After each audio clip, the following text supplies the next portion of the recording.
and welcome to Get the Table, another wrestling roundtable discussion podcast with myself, Adam Wilborn, and the Dudley Boys of WhatCulture, Michael Hamflett and Michael Sidgwick, here to discuss another burning wrestling issue. And that issue today is how WWE is quietly building its next main event megastar. Hamflett, I've looked at the thumbnail for this. You've got Cody Rhodes on one side, you've got The Rock on the other, and then you've got a mystery man. Who could it possibly be? It's Sami Zayn. Well, it's Sami Uso, but yes. It's Sami Zayn, the honoree, Sami Zayn. Shout out to WhatCulture's Andrew Pollard, by the way, for making this tremendous thumbnail. What I liked about Sami being in the middle, or the silhouette of Sami being in the middle of The Rock and Cody Rhodes, is that we sit on the precipice of a WrestleMania where there is just a fantasy booking of this Rock-Roman Reigns match that feels closer than it's been in recent years. Then you have the dream match that WWE have allowed to permeate underneath the surface, which is Cody Rhodes and Roman Reigns because he's been off injured. And yet, suddenly the most realistic option, as in a guy who's on the main roster right now, who is directly involved in a feud with Roman Reigns, or an angle with Roman Reigns, at the time of year traditionally, when WWE would begin the road to WrestleMania, and it seems as if Triple H is going to want to bring that tradition back, which is great, because it was ludicrous that we had Brock Lesnar and Roman Reigns feuding from SummerSlam through to day one, and then them running it back for WrestleMania. Unacceptable, and foreshadowing Vince McMahon's resigning in disgrace, because if it wasn't disgrace for all his other actions, it should have been for that. Unacceptable promotional malpractice. This is, we've never seen a babyface in, 5-10 years now, maybe with the exception of Becky Lynch, because Kofi was out of nowhere, February type thing.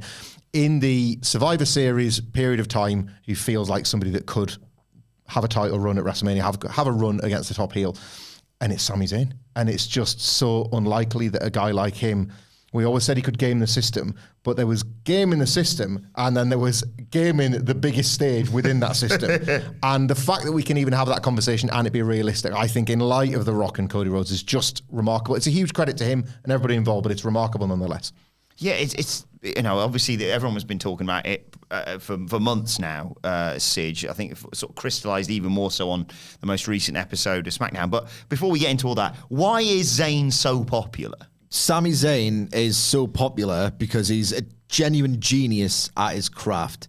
And I think that he might well be literally the most beloved professional wrestler on the planet.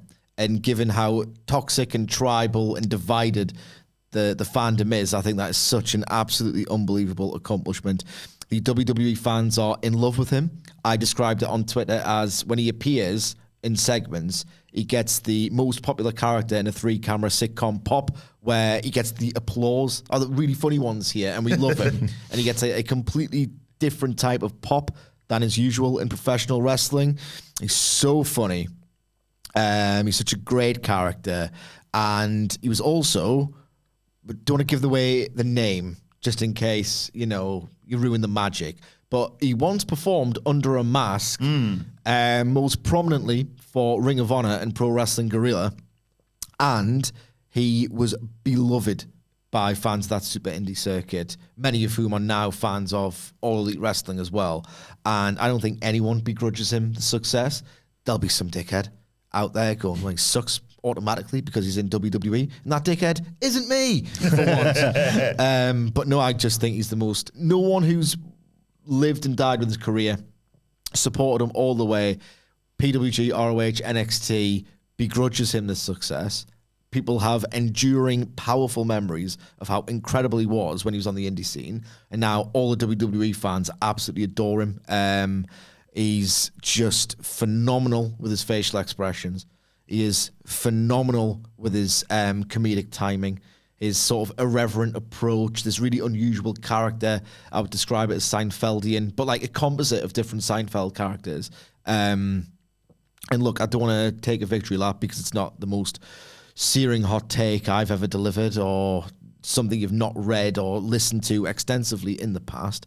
But it's crazy how the secret to getting over is being entrusted to connect with the audience and improvise and feel your way into the performance and just riff and make jokes. And if something starts to really land, go with it in a new direction that you can control because you're an artist. You are literally a performance artist. And I understand the irony that there are writers involved in making all of this happen. But the icing on the cake, the magic twist, however you want to phrase it, is Sami Zayn's core genius is a professional wrestler. Yeah, Humphrey, you alluded to it earlier when you talked about him gaming the system, and we've had quite regular chats, the three of us, about both Zayn and Owens gaming the system in terms of just sticking around long enough for them to be like, all right, we finally trust you now, and you get all that you want. You know, Kevin Owens gets Stone Cold Steve Austin at WrestleMania, and at the same Mania, of course, Zayn is also proven himself yet again in getting over all of the mad bollocks with Johnny Knoxville. And yeah, moving on from that, this was only meant to last, I think I read a report that said 3 or 4 weeks, and there was going to be more stuff with Owens. The reason why Owens hasn't been on telly recently is because they were like, well, when that dies down, we'll bring Owens in and he can maybe do stuff with like what you're doing with the bloodline, etc., etc. And now we're sat here booking it all the way to WrestleMania. It's just a true testament to Sami Zayn's character. Yeah, it's kind of the magic of pro wrestling, this, because there would have been nothing wrong in Sami Zayn and Kevin Owens taking on the Usos after, say, a 3 to 4 week build. There was a point where, I think it was just before Clash at the Castle, where it felt like they might have been able to squeeze it on the card if the turn had taken place and if they decided to have the bloodline beat down Sami. But obviously somebody spotted that it was worth stretching out a little bit longer. And then this idea that Kevin Owens has been taken off television really does show that they're actually planning stuff for people again, because they've obviously mapped out maybe 6 to 8 weeks of television that they've had to tear up. That's not to say they won't go back to it.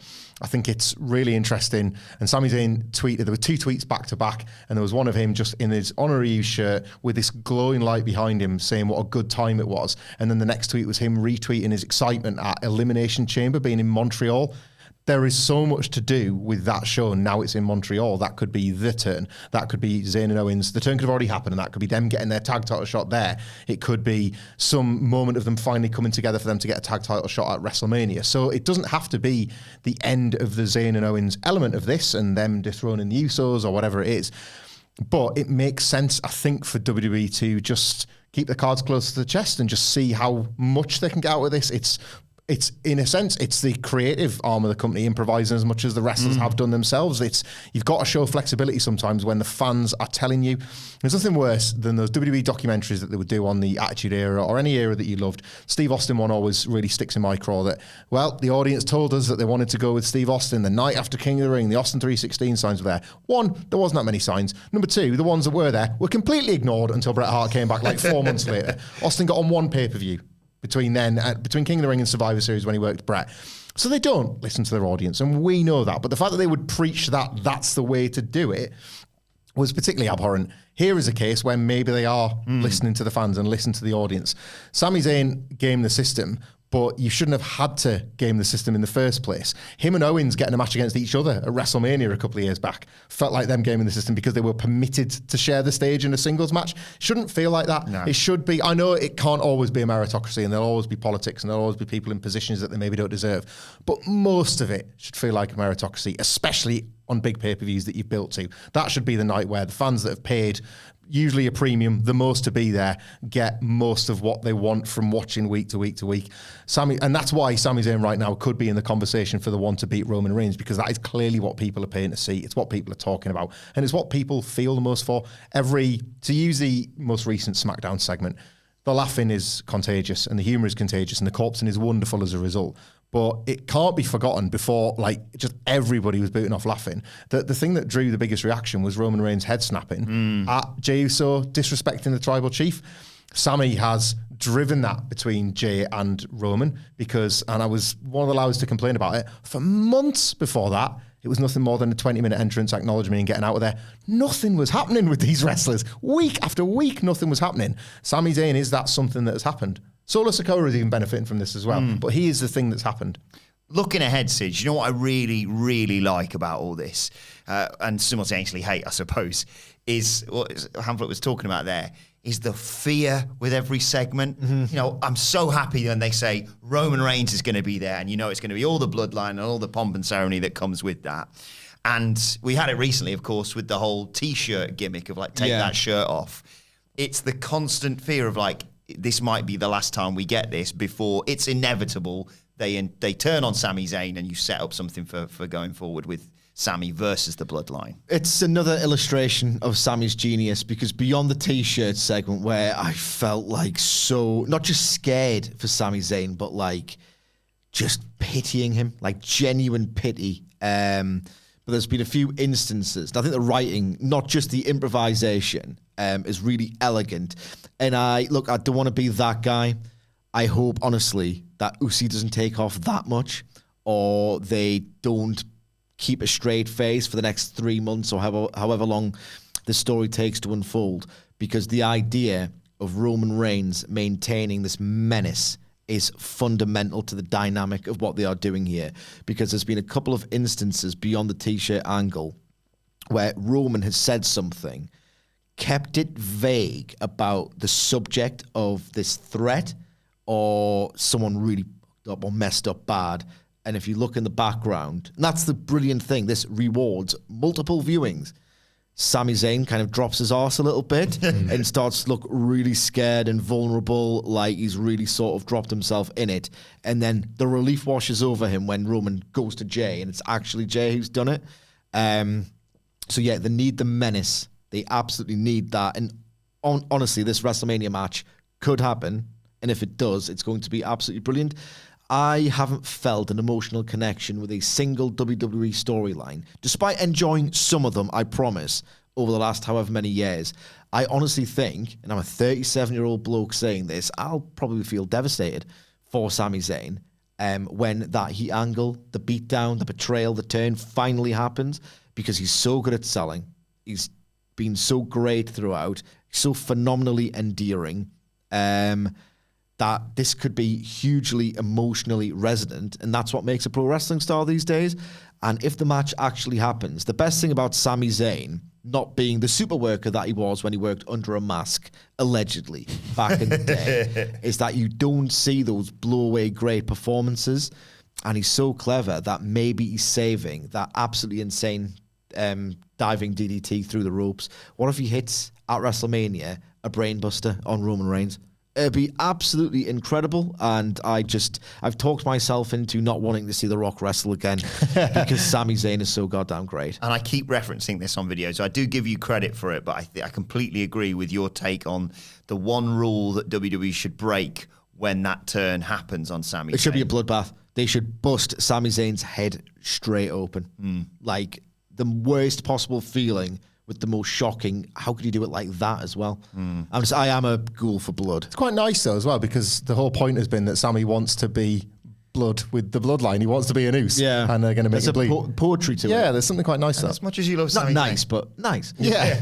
as much as you love Sami Zayn, Jey Uso is kind of justified in some of the things that he's been saying. And that's what's like another element of the genius of the t-shirt segment, I think, was that what these segments are making you do is forget that these are fundamentally the villains. Ultimately, Roman Reigns, like we've talked about for ages, WWE had an issue, and they've fixed it now, I think, of like who really is a babyface challenger, especially on a B show for Roman Reigns. And they're starting to line some of those up. And then you remember, hang on, you're lining up babyfaces, you're not lining up heels. Roman Reigns is getting the Usos to do his dirty work and getting Sami Zayn to run in and help. So these are the cheats, these are the baddies. And yet, when you lift them out of whatever Roman Reigns is up to, there's a baby face within, and it is Sami Zayn. It is his face. I love that Sami Zayn remains the rule-proven exception. He's a guy that shouldn't have got over in WWE, and he came in with he was asked to take that mask off. Again, I can't remember what the name of the guy was, but he was asked to take the mask off, and it was seen as this sacrilegious thing that WWE had. They're taking an indie guy and they're ruining it. And it was sort of inspired. He's got a fantastic face. They were right to do it, and they were right to have him start again as Sami Zayn. And one of the big things we worried about following WrestleMania this year was like, all right, you can pick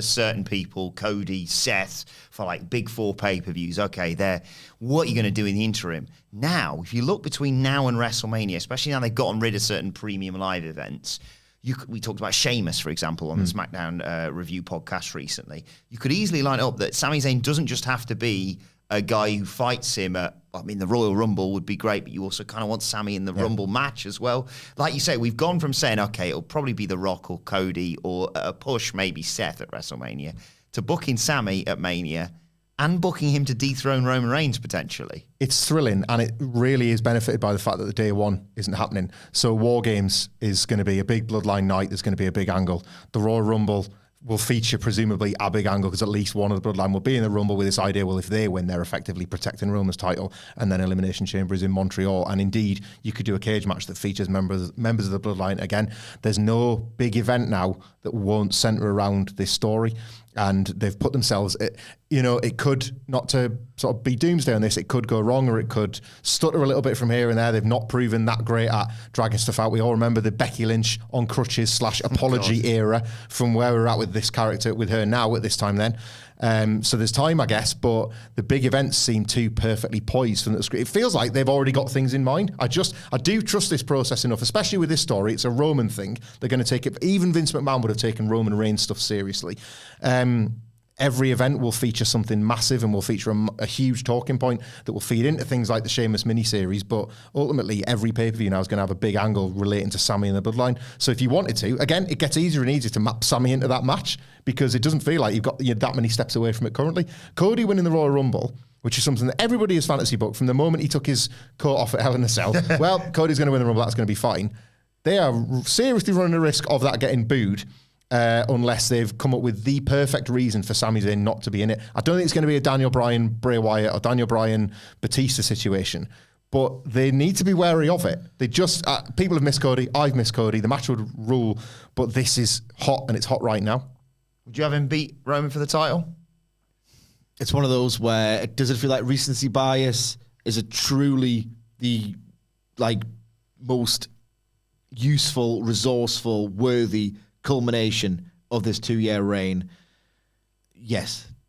Wow. Sami Zayn ultimately he quite well might be the best pure babyface worker of his generation. Genuinely, he might be. Danielson is probably better overall, and he's a great babyface worker, but people forget, I think, just how incredible Sami Zayn was. So it doesn't feel like one of these purely sentimental, something catches fire, go with it. Will it be followed through? A bit like Kofi Mania wasn't. Maybe it felt more like a moment than a run. I think Sami Zayn's got it in him to do the run afterwards because it's not just about the switch. It's about going with someone on a massive, massive scale, doing your entire marketing around him, trusting him to do great stuff for 6 months minimum after. Of course he can. He was the genius in the ring, and the way he works now and how little he works, he can have one big last run in him, I think. Triple H has impeccably booked a Sami Zayn world title run once before. He can do it again. The feud that got him there in NXT was fantastic. The delay and the wait was painful. Is he ever going to get it? And he got it. So, and then the angle straight afterwards set him off on his next thing with Owens. So, he's the guy that knows how to get the best out of him as a babyface too. Watching Sami and Kevin interact in the event of Sami winning the title will be so fraught with tension. Coming out to give him the hug. Yeah. Oh my God. They've got magic here, and it will be unspeakable if they completely bollocks this up because it just writes itself. And that's because they've written it so well so far.